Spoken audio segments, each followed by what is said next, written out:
Okay, so here's my question. I do a thing. So there's 24 slides altogether. We're on number 2.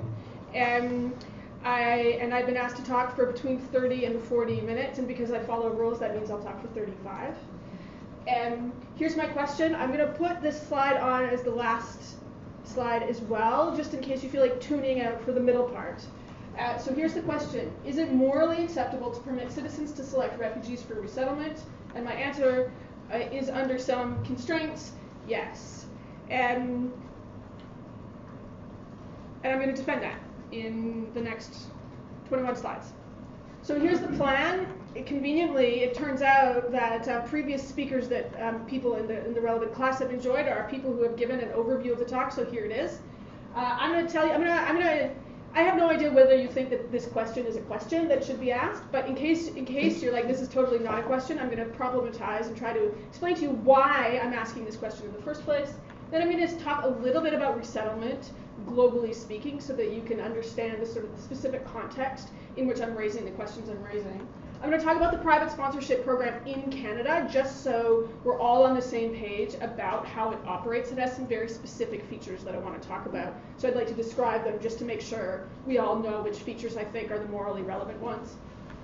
Then I'm going to talk about, then the ethics comes in starting in section 4, and this is where I talk about what, given the sort of the context that I've described, how do we choose among refugees for resettlement in general, and then how does Canada choose? How should we choose?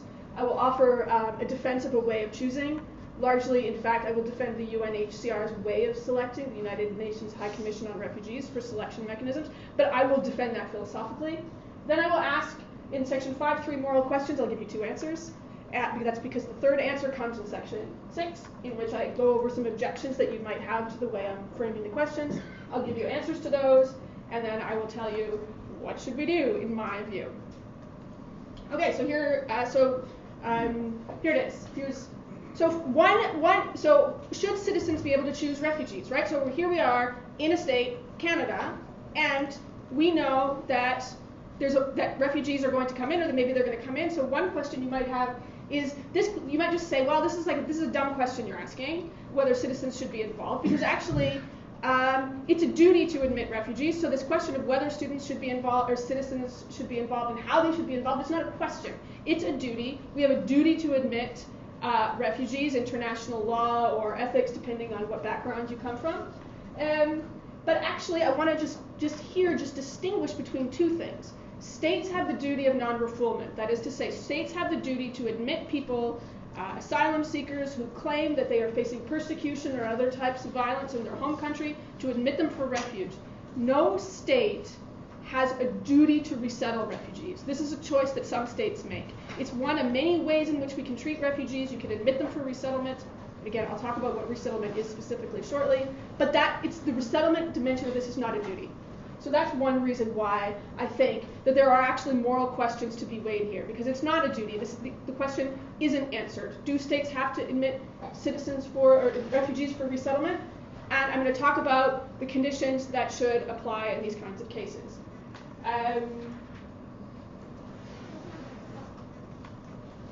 So same question, different slide, but different thing underlined. So you might just say, well, actually, for those of you who study the political theory of migration, so I'm not sure how many of you have a background in this, but you might just say, well, look, according to the political theory of migration, states are the agents that admit people, right?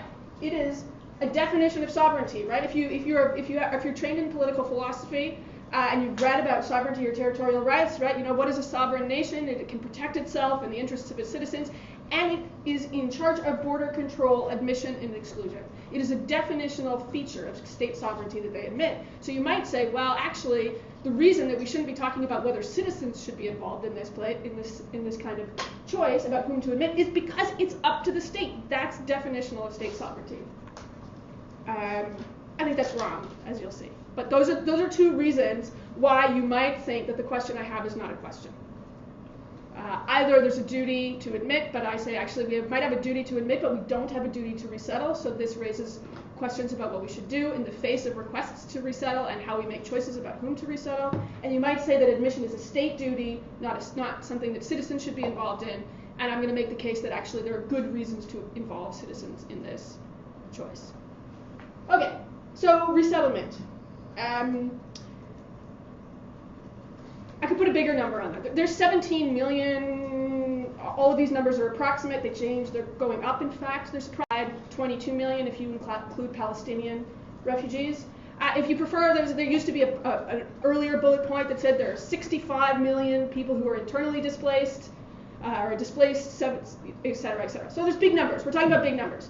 17 million refugees, maybe 22 million, and that's a really big number, at the risk of stating the obvious. The UNHCR, the United Nations High Commission on Refugees, which is sort of globally charged with managing the treatment of refugees, in the face of this, identifies roughly in any 1 year 1 million refugees whom they believe should be prioritized for resettlement. There's many different kinds of things that could happen to refugees. They could sit in a state of temporary refuge in the country that they flee to, right? Syrians, many Syrians are in Turkey, many of whom are waiting, hoping for their country to get back on track so that they can return home, right? So they're just in they're in a state, we might say, of temporary refuge. You might also say there's a second solution, which is that they might actually just refugees might cross borders from Syria into Turkey and hope that they are locally integrated into Turkey, or you might say that Ugandan people who are gay and in Uganda might flee Uganda into Kenya and hope, against hope, as it happens, that they might be locally integrated into Kenyan society. But so those are the preferred solutions, right? The solution that individuals will flee into a state of refuge and wait it out until they can go home, or that they will be locally integrated into the country into which they first pass, right? So those are the preferred options. The UNHCR says of the 17 million refugees, people outside of their borders, their state's borders, 1 million of them are people who will find it especially problematic either to return home or to be integrated where they are. And so the UNHCR recommends them for resettlement to third countries. These are countries like Canada, like Australia, like the United States up until not the United States, etc. In fact, there are 37 right now officially designated resettlement countries, a funny number because Hungary is included in that list and you may be skeptical of that. Nevertheless, some countries participate in resettlement, that is to say we go or we invite people who are in countries of refuge to come to Canada to start their lives all over again as Canadian citizens with the full rights and responsibilities of Canadian citizens. So there's 1 million people on the list. In 2016, about 140,000 of those people actually found resettlement spots. That is to say, 850,000 people were still on that list. More were added. And depending on how you count the numbers, there's all kinds of ways of counting the numbers. Of that list of approximately 150,000 who are resettled every year, on average of 27,000 come to Canada in any 1 year. Right? So we're starting, the whole point of this, right? 65 million, 17 million, 1 million, 150,000 to 27,000, right? So we are talking about selection that is going along all kinds of moments at which refugees are being selected out of resettlement opportunities. This is a highly scarce resource that we are talking about. Okay, fine. Okay, that's background. In Canada, just so that, again, we're on the same page. If you are a refugee in need of resettlement, you can come into Canada. I'm simplifying. Experts in refugees, don't roll your eyes at me. There's broadly two ways in which you can come into Canada. One is a government-assisted refugee. This just means the government, more or less, calls up the UNHCR, says, send us some people. And they come to Canada, they come with the full rights and responsibilities with Canadian citizenship. They work with settlement agencies to get on with their lives in Canada. Another way that you can come in is as a privately sponsored refugee. This means that Canadian citizens have identified you for resettlement to Canada, a particular person, you in particular, and they have committed in some way to supporting your resettlement in Canada. The private this is important. The private sponsorship of refugees program is more or less footnotes. There's footnotes to all of these comments. I'm happy to elaborate the footnotes in discussion. The more or less the private sponsorship program is unique in Canada. There's aspects of it which are present in other refugee admission systems, but the Canadian government, in collaboration with several other entities, including the University of Ottawa Law School, is going abroad trying to encourage other countries to adopt contextually appropriate sponsorship models, right? Models that would allow citizens in other countries to specially select individual people, individual refugees, for resettlement in their country. It's one possible solution, albeit small, to the refugee crisis. Maybe individual citizens want to take on the responsibility for specific refugees. Given the sheer number of people in need of spaces, maybe this is a good way forward. And it is because of this press, this global press, to encourage other countries to adopt a program like this, that I think, as ethicists, such as we are, it's important to think about the moral questions that come about when you start to involve citizens in the selection process. Just for context, about half of refugees to Canada have been admitted through private sponsorship regimes since 1978. Later I will tell you why I keep on saying 1978. Okay, so here, private sponsorship has two things, right? So if you want to privately sponsor a refugee, what you need to do is get into a group. All groups that sponsor refugees in Canada have a minimum of 5 people. Footnote, I can tell you more about how that happens, but groups of Canadians at a very minimum of 5 get together and they take financial and emotional responsibility for resettling a refugee. And if they do that, they raise the money and they agree to commit to the emotional and resettlement support, then they can name the refugee that they want. They can just say, I'd like that guy, or she looks nice. You can choose on any criteria you want. Maybe you're a member of a Catholic organization and you want to help Catholics. Maybe you're a member of a Jewish organization and you want to help Jews. Maybe you're a member of an LGBTQ organization and you want to help LGBTQ persons in peril. Whatever reason you want. Maybe your brother is in need of refugee status, you can help your brother, right? So you can choose along using any criteria you'd like if you raise the money and are willing to commit to that refugee. The commitment itself is for 1 year. At public assistance rates, it's actually more generous than public assistance rates in Canada, at least in Ontario. But roughly, again, there's some massaging here, but roughly one person costs $13,000. So, which is a separate kind of moral question, but that just sort of means that if you want to save a life, it costs you $13,000, which, in the scale of how to have a difference in the world, is actually quite inexpensive to help somebody start their lives again. But anyway, so if you're willing to do the resettlement work for 1 year, here's the work. You have to meet refugees at the airport. If they arrive at Ottawa, this is really great. I don't know if you've been in the Ottawa airport. You must have been at the Ottawa airport, friend who used to work for Shopify. But the Ottawa airport's got an escalator, which comes down to a escalator, and the whole group who's welcoming starts to cheer before they even get there, and everybody cries because it's a massively important moment for everybody. And usually there's balloons and flowers involved, and then they come to a fountain, and then there's the mandatory picture in front of the Ottawa airport fountain. It's great. Okay? So you have to meet them at the airport. You got to find them accommodation somewhere to live. You have to find them healthcare, language classes, education, networks, social networks, employment advice. I'm part of one of these groups. Yesterday's request from our newly arrived newcomer was for yogurt and chia seeds, apparently a solution for constipation. So, you know, you do all kinds of things. Refugee integration work has a range of, you do a range of things. Okay? So that's what it looks like. Okay, and this is key. The program was formally instantiated in 1978. When it was instantiated, the government committed explicitly to something called the principle of additionality. This is to say, the government told Canadian citizens at that time that it was going to make a decision on its own about how many refugees it wanted to admit. And if Canadians, people like us, I don't know, maybe people like you, thought that number was too small, or you wanted to do more because refugees and refugee support was your thing, you could do more. It would be an addition, right? So if you are motivated by questions of global justice or duties to refugees, you as a private citizen were given a vehicle through which you could increase the total number of refugees that Canada admitted, which is to say the total number of refugees that find permanent solutions to the struggles they faced. Okay?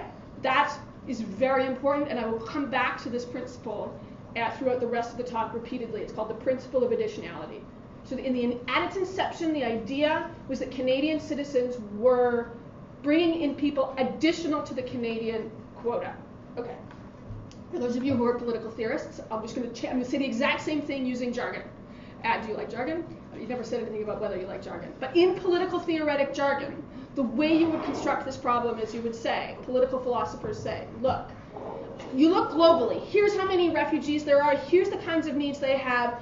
Here's the kinds of capacities that countries have to absorb or support refugees, either by sending money or indeed by absorbing them into their population. We can identify, we can have a complicated algorithm, any quantitative types in the room, an algorithm which will determine each country's fair share of refugee admissions and other types of support, right? So there's an algorithm, you punch in all the information, you get a number, it says Canada, you got to take in 27,000 refugees, plus you have to send $7 million to this refugee camp and $12 million to that refugee camp, right? You could imagine this happening, right? It's hard, but you could imagine this kind of work. So if you could do this for real, you would have an account of what Canada's fair share is.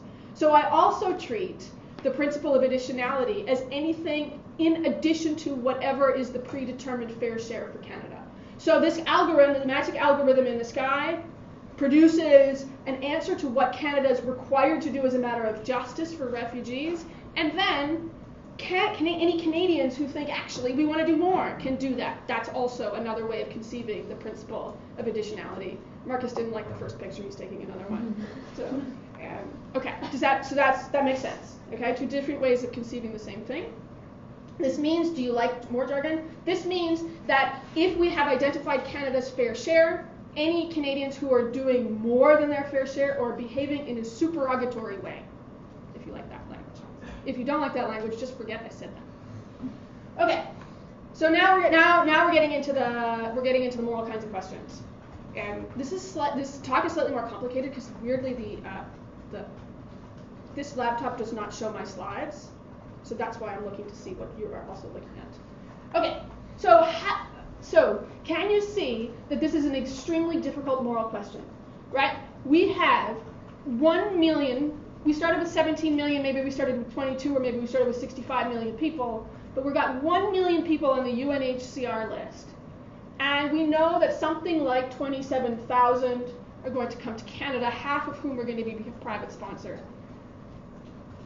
What do we think about those moves? The moves which put, in particular in this case, people on the UNHCR list to be designated as priority cases for resettlement.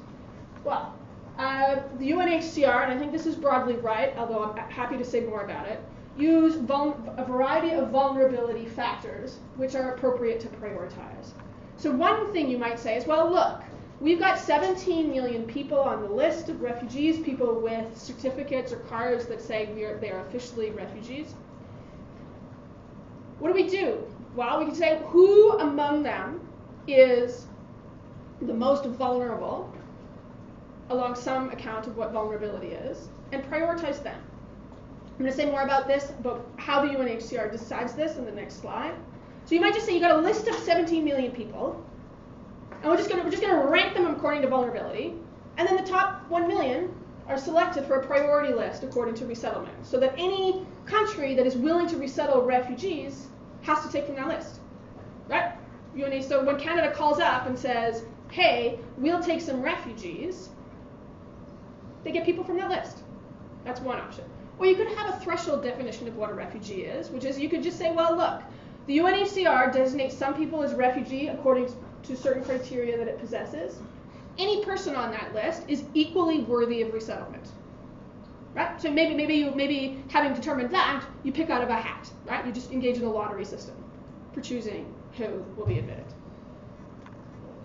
So the UNHCR prioritizes vulnerability factors, which is to say that they do two things broadly. They say which people that we have on this list of 17 million are most vulnerable in their country of refuge, the country that they've crossed into, and who will remain most vulnerable if they are required to return or stay where they are, right? So there's two factors. To what extent are they vulnerable in the country of refuge that they found? Imagine queer Ugandans in the Kakuma refugee camp in Kenya, right? So they face extreme vulnerability if they have to return to Uganda because Uganda criminalizes homosexual activity quite aggressively. But actually, it's not so great to be gay in Kakuma either, right? So you might say, well, we should prioritize people who have vulnerability, who demonstrate vulnerability in both of these two kinds of cases, right? And that is more or less what the UNHCR does. It says that people who face extreme vulnerability both in their countries of refuge and their countries of origin, those are the people who should get onto the list. They are, as I've set up here, single women with children. For a variety of reasons, women remain highly vulnerable in countries which are refugee-producing and receiving countries. The elderly, medically vulnerable, people who have significant medical needs who can no longer get them met once they've arrived in either in an urban refugee setting or in a refugee camp. LGBTQ persons and so on, right? So once we've sort of collected all these vulnerability factors in country of refuge and country of origin, we can have a list of roughly 1 million people who should be designated as high priority according to their vulnerability for resettlement. This is important just for going forward. I'm going to refer to people who are in that list of 1 million people on the list and people who are not off list. So they're still refugees, they still meet the threshold for refugee status, but I'm just going to call them, for ease of speaking, off-list refugees.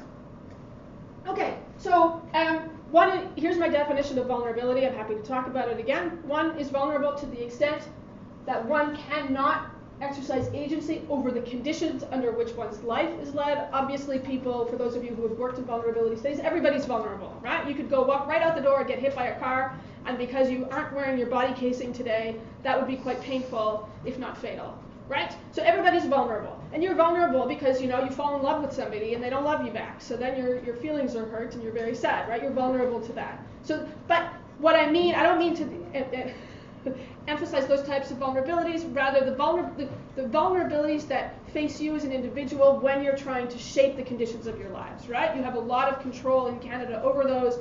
Can you go to university or not? Can you study or not? Can you have a job or not? These are choices that you can make. You can shape the conditions. You can't control them, but you can shape them. To the extent that you cannot shape them, according to my account of it, you are vulnerable. Okay? I can say more about this, but I'm going to move to the next section. My thought is that actually agency is the right thing to focus on, which is to say that we should be concerned about maximizing agency of individuals and corresponding that the people who are highly vulnerable have the least agency, and that it is justifiably the right criterion to prioritize for resettlement purposes.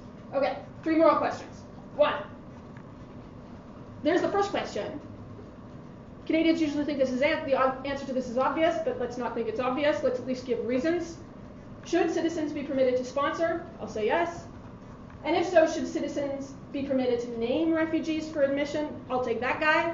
I'm going to say yes. And should citizens be restricted to on-list refugees? I'm going to say yes to that as well. And you may think that's in tension with number 2.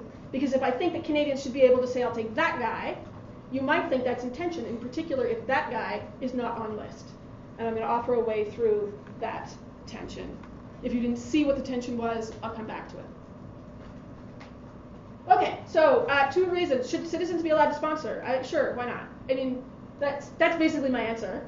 But because we're philosophers, ethicists, moralists, whichever thing you self-conceive as, thoughtful people, let me say more. 1, people want to. There's clearly a desire to do this. Do you remember were you paying attention to the exodus of Syrians as they moved, some of them moved into Germany? Remember there were those, Facebook, Instagram, viral images, tweets, etc. of clapping Germans as Syrian refugees arrived in Germany to safety? They were really excited about it, right? Those people are not gone. They're not in power, but they're not gone, right? People want to. People want to help refugees. Many people are really exercised about the plight of refugees and the challenges they face. So people want to. That's a reason. The fact that somebody wants to do something, if it doesn't harm other people, is a reason to let them do it. And there's great community benefits to letting them do so, right? Because if you let Canadians, groups of 5 at a very minimum, support refugees, that's 5 people who get to know a refugee, learn about their challenges that they face in home countries and in countries of origin. It makes them more receptive to refugees in general. So if you're a type, you may not be, I haven't assessed your sort of thinking about this, but if you're somebody who generally thinks that offering support to refugees is a good, then the communal benefits that come from having larger and larger numbers of Canadians or citizens interact with refugees specifically so that they gain an understanding of the challenges, that's a good thing, right? It made, in the Canadian case, the fact that so many Canadians participated in welcoming and resettling Syrians made us quite robust against the anti-refugee sentiment that hit other countries that let in large numbers of refugees, right? And I think that there's a lot of empirical evidence that suggests that's true. I'm happy to talk about it more. Okay, should they be permitted to name? Well, I think so, yeah, sure. I think as a general starting point, Canadian citizens or citizens should be permitted to name. One reason is that might be why the program is so successful in the first place.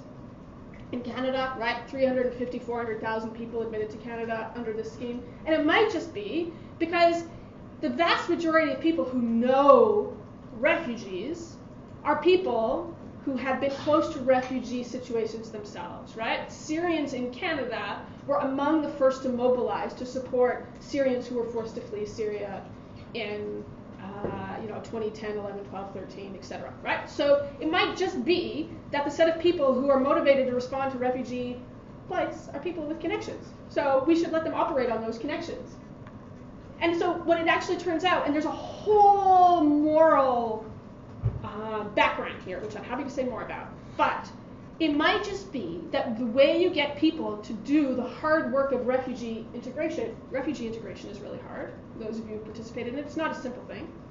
And for those of you who are political theorists of refugees, you will know that the vast, vast, vast majority of people working in this field actually think that the integration of refugees or the duties to refugees stop when you've let them in the country, but that's not true, because you can't just let somebody in the country and say, welcome to Canada, have a nice life, right? You gotta like show them where the bank is, what a bank looks like, what a credit card is, because many people are coming from countries that have never used a credit card, right? There's all kinds of things. Justice to refugees in resettlement is not just admission. So it's hard work. So maybe the reason that citizens want to do the work is not actually because they care about refugees. They're not do-gooders like us. They actually care about a particular person. And so the reason that they're interested in doing this very difficult work is because they have a connection to that person. I think we should protect that. I don't think we should abandon that. And then you might say again, okay, but if you're actually letting people choose refugees for admission, aren't you still running into this problem that the vast majority of refugees are not actually on the list? They're not people who are being selected for or prioritized for resettlement because they are vulnerable. Stay tuned.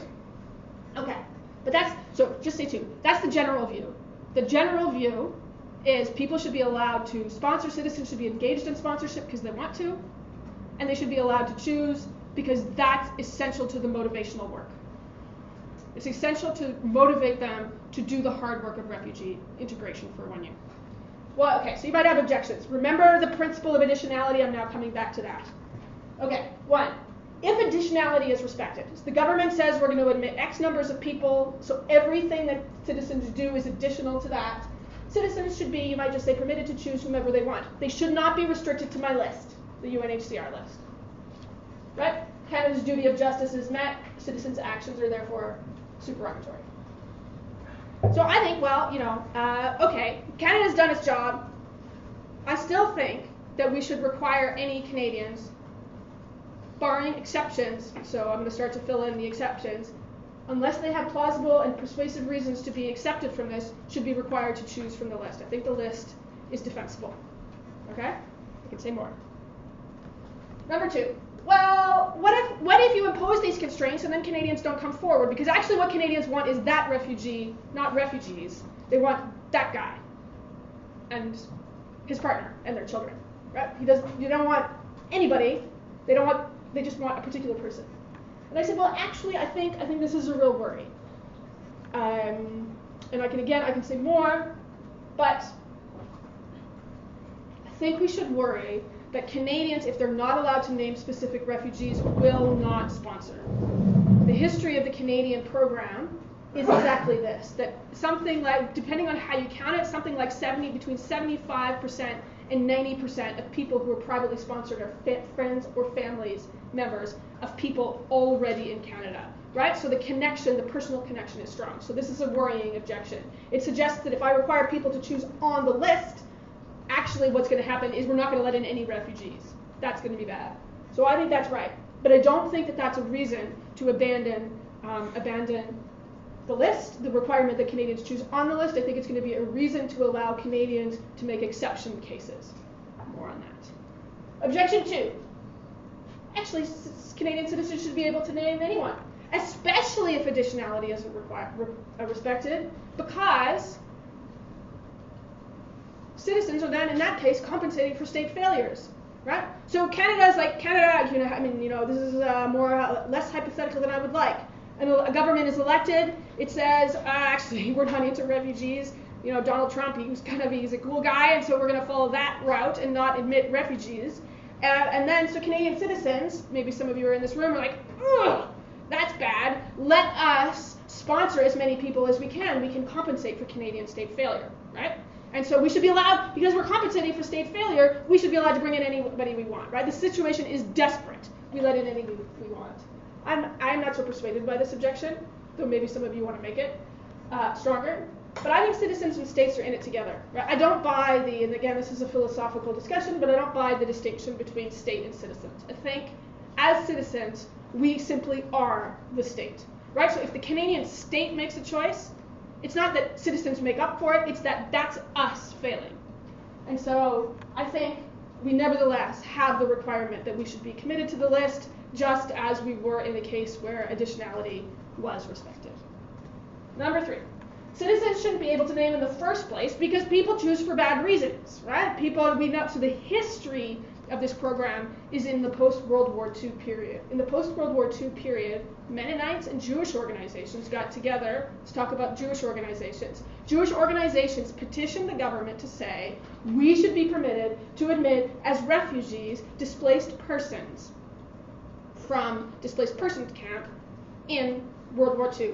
And the government found that quite compelling. There were a lot of displaced persons at that time. And it just said to the Jewish organizations, Mennonite organizations did the same, look, you want to pay for it, bring them in, right? So that's what Jewish organizations did. Now, maybe you think that's good, that was a good, it is a good, but maybe you think that selecting for immigration, for admission based on religious criteria is generally something that is bad. We don't like it when the government says we'll only take Christians, or we'll only take Muslims, or we won't take Muslims, or we won't take people who are Chinese or Japanese, right? We get anxious about those kinds of racial and cultural selection criteria, even though that's the history of the Canadian program. So we might say, Canadians just shouldn't be allowed to choose because what we know about Canadians is that they're going to go and they're going to choose fellow ethnic members, fellow cultural members. They're going to be discriminatory against whoever. They're going to be discriminate in favor of whoever. Those are bad reasons.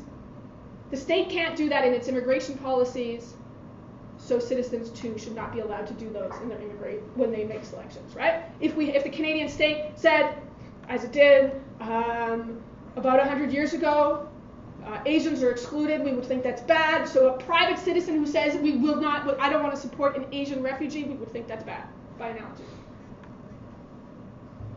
And, okay, so I'll just say that. But you might say, look, Canadians do lots of charity work, and in their charitable work, we let them make these choices, right? If Jewish organizations want to contribute or Jewish people want to contribute their philanthropic work to Jewish organizations, fine.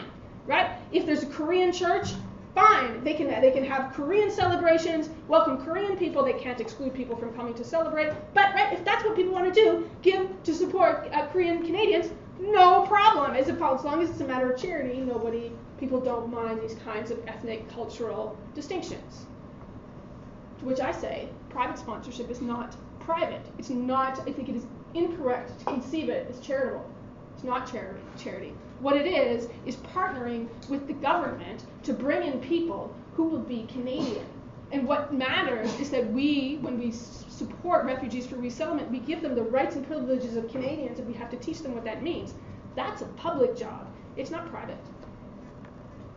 So I don't think the analogy or the worry about charity holds. So what should we do? Okay, that was a lot, but here's what we should do. We should have a list of people who are prioritized according to the vulnerability criteria. We should constrain people to that list. So Marcus says, I want to help refugees, but I don't know any refugees. Who should I choose? And the Canadian government says, look, here's a list. Here's a list of highly vulnerable individuals, and Marcus and his buddies choose that person or that family who are highly vulnerable. But then somebody comes along and says, I would like a specific person. Then we need, number 2, an exemption procedure, an exception clause, which says there are reasons, plausible reasons, why Canadians should be permitted to move away from the list. These are, for example, family, right? So if somebody can make a plausible case that their own family member is in danger, that's a reason to prioritize that individual. Or, and this is the second one, and then I will conclude, it might be the case that the priority list, which identifies vulnerable persons, doesn't capture the whole set of vulnerable persons, right? There was a time when LGBTQ persons were not considered vulnerable, right? But what happened? LGBT organizations, civil society organizations, petitioned the government to include them and the UNHCR to include this population as vulnerable. And we have reason to believe that that will happen again, that Canadian citizens might, in advance of the UNHCR or the Canadian government, recognize that particular populations are vulnerable and be able to make the case that actually a particular group or individual meets those vulnerability criteria. So my thought is that Canadians should be permitted to sponsor, they should be restricted to the list, unless they can make the case that certain kinds of people meet exemption criteria that would allow them to go off list. So my conclusion, I told you I'd put this into slide number 24, might be 23, I might have taken one out. Number 23 or 4, is it morally acceptable to permit citizens to select refugees for resettlement? And my answer is, under some constraints, yes.